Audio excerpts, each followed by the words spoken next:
spot in terms of showing enough to give Missouri something to think about, but not showing them everything? Yeah, I think so. We were pretty stagnant with some of our formations, and we threw some different personnel groupings in throughout the opening drive, or really the first couple drives. We tried to mix in some personnel groupings.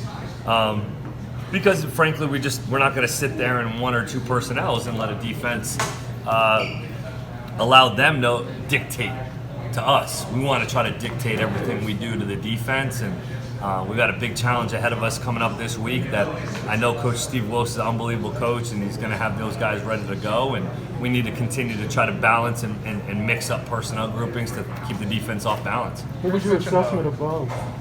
Yeah, Bo came in and did a nice job. He made a great throw on the seam. He took a shot right in the chin. Made a great throw. Awesome anticipation on the seam ball. He was going to throw the sail cut, the one that he got strip sacked on.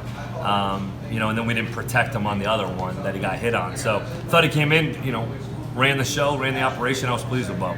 Chris said that he came over to the sidelines. I don't know if he's talking to you or Coach Settle or who, but about needing to be more patient.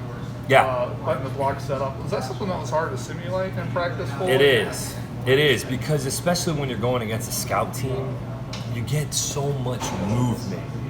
The looks at times are so clean against the scout team that it becomes a little unrealistic in practice, that some looks that you get in a game, those runs you need to be a little bit more patient on, versus in practice things are opening up like the Red Sea because we're going against the scout team. But just he came off and was just, hey, I got to be a little bit more patient on a few things. But when he needed 100 yards, he was 6 yards short of something, and we run a play and barely block anybody, and he just runs through everybody. And it was like, get him out, get him 100 and get him out. So I was happy for the kid. Speaking of, Were you overall with the linemen and how they look, especially in pass pro? I know that's been something that they have. Yeah, I thought we did a fairly nice job in pass pro. We took a couple bad sacks. The third and short, running naked.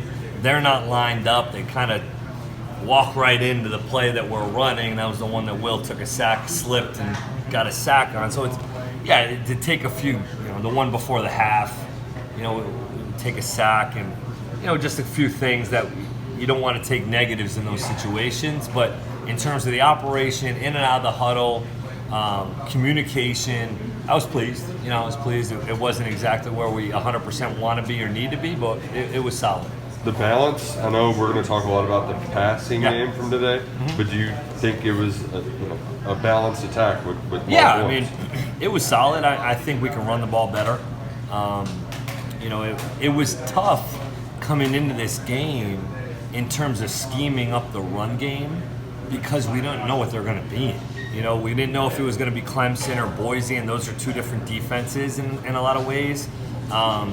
So it was more so just trying to get good at what we were doing well throughout training camp. We weren't really scheming the run game. It was just about, hey, let's do what we do well. We were able to scheme probably some more play passes because some of the coverage structures carried over from Boise and Clemson. So we probably had a little bit more chemistry in some of the play pass game in terms of the explosives. But I feel good about it in terms of the way we ran it. We were able to lean on them a little bit, and we were trying to throw the ball because we need to get better at throwing the ball. That was kind of the goal here. How would you assess